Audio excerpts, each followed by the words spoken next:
Assalamualaikum warahmatullahi wabarakatuh. Salam sejahtera buat kita semua. Salam Om Swastiastu, Namo Buddhaya, salam kebajikan. Balik lagi di channel YouTube Aku Sapi Pakar Bola, mengomentari sepak bola dengan kesotauan ya. Dan besok pastinya udah lebaran. Selamat Hari Raya Idul Fitri. Mohon maaf lahir dan batin ya buat seluruh umat muslim di dunia. Teman-teman yang merayakan, selamat Hari Raya.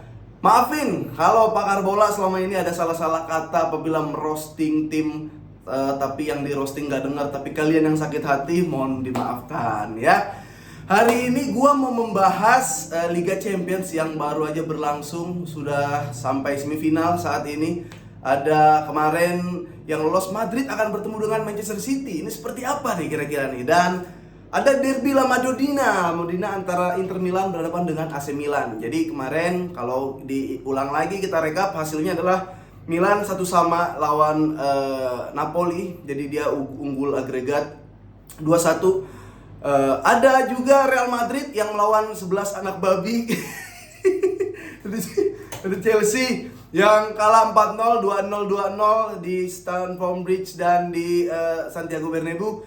Ada juga Bayern Munchen 1-1 skornya lawan Manchester City. Jadi agregatnya adalah 4-1 untuk kemenangan Manchester City. Dan ada Inter yang lolos lawan Benfica. Jadi ini seru nih. Tapi sebelum kita bahas ke lebih jauh seputar Liga Champions, gue mau bahas dulu seputar kasus terupdate dari Barcelona ya, tentang Negreira ini. Jadi baru aja kemarin rame banget, Laporta mengeluarkan statement atau klarifikasi mengenai update terbaru kasus Negreira. Laporta mengatakan, bilang kalau Barcelona bersalah silahkan diusut, keluarin bukti-buktinya, kita adu di pengadilan. Ngomong bla bla bla bla panjang lebar, tapi menyentuh tentang Real Madrid. Ya, coba lihat Real Madrid waktu rezim 70 tahun rezim era diktator Franco itu seperti apa. Nah, jadi Madrid terasa tersenggol. Madrid mengupload video Laporta dan membeberkan bahwa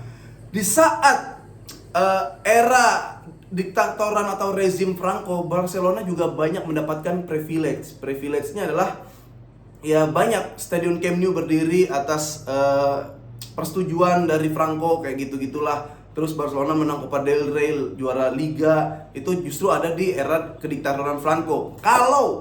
Kalau kita tarik sejarah nih, kalau dibilang benar bisa jadi benar semua, karena atau bisa jadi dibilang salah ya salah semua, karena berbagai macam sudut pandang ya. Seperti lu lihat deh, kayak misalkan apa sih yang gak usah jauh-jauh, di dekat-dekat Indonesia, misalkan G30 SPKI, itu pasti sudut pandang berbeda-beda gitu. Ada yang cerita ini, cerita itu. Jadi sangat diwajarkan kalau Barcelona dan Madrid itu lagi kayak melempar-lempar tuduhan gitu, melempar lu yang lebih digampangin saat Franco. Barcelona ke Madrid juga lu yang digampangin saat era Franco. Jadi ya udah, itu polemik dan politik biar lebih seru lagi. Pertama El Clasico, dan emang itu yang terjadi juga. Gue tanya temen gue orang Spanyol di Barcelona.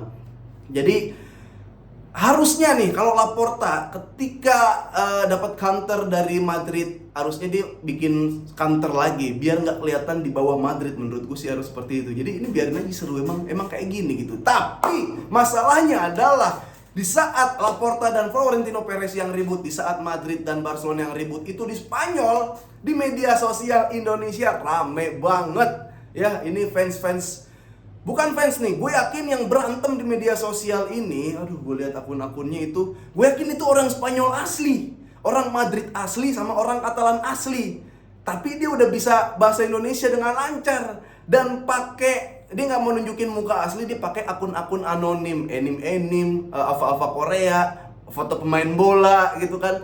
Jadi ya ini orang Spanyol asli yang ditugaskan sama Laporta dan Florentino Perez untuk adu strategi, jadi buzzer gitu. Jadi ini udah pasti yang di Indonesia yang ribut itu orang-orang Spanyol, karena nggak mungkin ini orang Indonesia. Orang Indonesia pasti sadar kalau kita ngomong apapun di Barcelona, di Madrid, di Barca nggak bakalan pengaruh sama kita ya kan. Lagian sampai ribut kayak gitu, membeberkan fakta bla bla bla bla. Ini adalah calon pemilih 2024, kita kan nggak mungkin kayak gini. Ini pasti orang Spanyol. Jadi ya udah biarin. Kalau gue mah nikmatin aja dramanya, nikmatin aja keseruannya. Jadi ya udah, nggak pengaruh kok gitu. Ya pasti orang Spanyol nih di Indonesia nih yang pakai akun-akun followernya masih 0, ada yang telur, terus berantem menyerang sono sini. Itu maksud gua nggak sepengangguran itulah orang-orang Indonesia. Ya kira-kira seperti itulah yang lagi ramai di media sosial Indonesia. Oke, kita bahas ini dulu. Chelsea Madrid Madrid berhadapan dengan 11 anak babi. Ya udah, kalau nggak anak babi, anak nying-nying. Lagi gue berpikir, ya ini bukan kelasnya Chelsea di semifinal, apalagi bukan kelasnya Chelsea. Madrid punya DNA, Madrid masih dengan skuad yang sama dengan tahun lalu, tahun-tahun sebelumnya, ditangani oleh pelatih dingin Carlo Ancelotti. Sementara Chelsea yang gue lihat adalah Chelsea ini ibarat mobil hancur, ya, dapat mekanik yang tolol gitu. Jadi mobil hancur dapat pelatih bagus aja, ya jalan sih bisa pelan-pelan kayak gitu. Tapi kadang ada mobil yang bagus, pelatihnya tolol, ya jalannya juga bisa pelan-pelan. Tapi ini mah udah skuadnya rusak, mental lagi hancur, dia terganggu dengan hal apapun kita nggak tahu. Pelatihnya aneh. Berapa itu formasi? 3-5-2, 3-5-1-1. Di depannya ada Kante bermain di belakang Havertz. Maksud gini, Chelsea ketinggalan 2 gol. Kok bisa nggak mainin striker? Havertz dimajuin jadi striker, main bola atas. Emang ada Hernan Crespo, emang ada Drogba di depan, emang ada Shevchenko bisa nyundul. Havertz aja, kapan sih gol-golin nyundul Havertz? Di umpan. Yang aneh lagi, Kante main di belakang striker. Lu lihat dong, kesuksesan Kante di saat membela tim atau negara.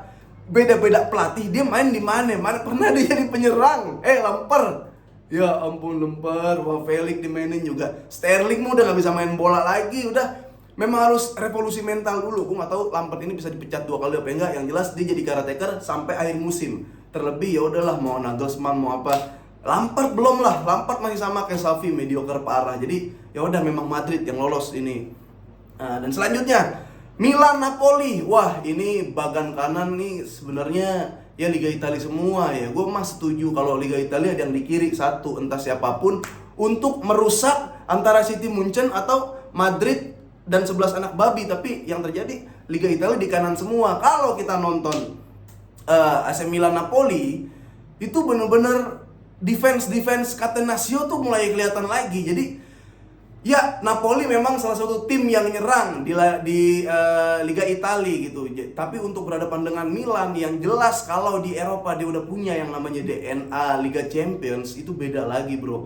Kalau di Liga, di Serie A gitu, lu butuh konsistensi. Lu kalah dengan satu tim, besoknya lu bisa menang 3 kali, poin lu lebih gede. Tapi kalau main cup kayak gini, apalagi ketemu Milan yang udah punya DNA gitu, dia tahu ya udahlah kita menangin pragmatis, main konservatif aja, bola jangan sampai kebobolan, kalau bisa, kalau golin kita bonus. Ya udah, itu yang terjadi sama Kvaratskhelia. Gue nggak ngelihat dia sebagai pemain yang jenius. Ternyata dia cuma pemain yang gocek, kalau lewat syukur, kalau enggak ya kelihatan lu mati, penalti gagal ya. Walaupun Giroud gagal, Varane juga gagal. Dan mungkin semesta bilang ke Varane, lu sampai sini aja dulu. Takutnya kalau kelebihan ada sesuatu terjadi yang nggak enak di dunia. Jadi ya udah, Varane cukup sampai di 8 besar, tapi lu masih bisa juara di Liga Italia. Ya gitulah buat Napoli. Sebenarnya gue kayak pengen ketemu Milan, ketemu City gitu di semifinal gimana gitu. Karena kalau nanti, karena prediksi gue adalah finalnya ini Madrid-Milan. Nah, Madrid-Milan itu udah kelihatan banget Milan main pragmatis. Kalau Madrid golin duluan, nanti ya ini kan awang-awang aja ya, nanti itu Milan susah golinnya. Klub pragmatis, klub defense, klub bertahan, itu kalau dia bakal gampang menang kalau dia golin duluan, karena tinggal nunggu counter attack gol. Jadi gitu. Jadi Milan memang layak lolos dari cara permainannya, walaupun membosankan. Ya inilah cup, ini sistem cup seperti itu. Inter menang lawan Benfica, yang gak gue tonton itu doang. Nah, Bayern berhadapan dengan Munchen. Ini gila ya. Maksud gua, Munchen ya liga petani bisa dibilang kan. Bahkan peringkat keduanya Dortmund itu akademi Bayern Munchen. Nanti yang jago bakal diambil Munchen. Tapi gue lihat ketika dia ketemu City, ketemu pemain yang kalau di Liga Inggris sudah punya mental, karena Manchester City berturut-turut menjadi juara Liga Inggris, dan dia dilatih sama Pep walaupun baru bisa ngangkat Barcelona yang menjadi Liga Champion. Dia gagal di Munchen buat Liga Champion, di City dia gagal buat Liga Champion. Tetap kelihatan jam terbang, tetap kelihatan bagus. Jadi gue berpikir, Munchen kalau ketemu lawan yang beneran, itu ternyata nggak kelihatan bisa main bola juga ya. Upamecano jadi Maguire. Upamecano ketemu Haaland geter, dia belum digocek udah jatuh. Kalau ketemu Barcelona, buset. Dia ngelihat Gavi nafsu, badan kurus, kecil gitu. Dia ngelihat Sergio Roberto kayak anjing gak nafsu makan. Dia ngelihat Pedri kayak enak banget ditabrak-tabrakin. Lewandowski gak ada yang ngumpan, kayak jago sendiri. Lu ketemu City, ketemu Haaland yang masih bagus, era prime lah. Lagi prime nih City kan, mati Upamecano, gila gak ada apa-apanya. Goretzka juga. Goretzka kalau ketemu lawan-lawan yang enteng-enteng, kayak mesin, kayak Brock Lesnar, dak, bahkan bisa golin, sundulan. Ketemu City, buset, dia cuman kayak bapak-bapak tangguh yang lari-larian di lapangan. Masih City 3-2, 4-1, Haaland di depan. Masih bisa mendominasi walaupun di akhir-akhir kayak Muller baru main. Muller juga dia kayaknya bisa meningkatkan moral ya, bukan tip Muller yang dulu lah gitu. Udah sekarang nge-tweet atau jadi boomer aja Muller udah cukup gitu kan. Lu udah ngerasa prestasinya Muller pernah World Cup, pernah Liga Champion. Jadi dan dia bukan pemain yang utama bisa jadi sorotan banget gitu. Dia bawa pasukan yang bagus gitu. Walaupun waktu itu ya jadi top skor juga, tapi sekarang udah kelihatan turun lah. Muller udah nggak bisa apa-apa kalau ketemu pemain beneran. Dan di depan itu sebenarnya masuknya Mane tuh gue nantikan, atau Mane starting line up tuh gue nantikan, karena kemarin tuh leg pertama Akanji Ake itu bagus banget, walaupun babak leg kedua kemarin Koman lah terutama itu bisa manuver, Sané bisa manuver berkali-kali shoot dari luar kotak penalti tapi belum membuahkan hasil. Ya hasilnya udah 1-1, skor yang cukup buat Allianz Arena. Jadi di Allianz Arena 1-1, hal yang sangat mewajarkan ini terjadi. Jadi seperti itulah kira-kira ya. 4 besar semifinal udah ada, dan kita lihat nanti siapa yang akan lolos ya. Sekali lagi terima kasih udah nonton, like, komen, dan subscribe channel YouTube gua. Sehat-sehat semua, salam buat keluarga. Lebaran menjadi berkah, menjadi kemenangan. Maaf kalau ada kata-kata yang tidak mengenakan. Jangan lupa juga dengerin podcast bola banget di aplikasi Noise, itu ada di deskripsi, linknya bakal gue taruh di deskripsi. Oke, assalamualaikum warahmatullahi wabarakatuh. Salam sejahtera buat kita semua. Salam Om Swastiastu, Namo Buddhaya, Salam Kebajikan.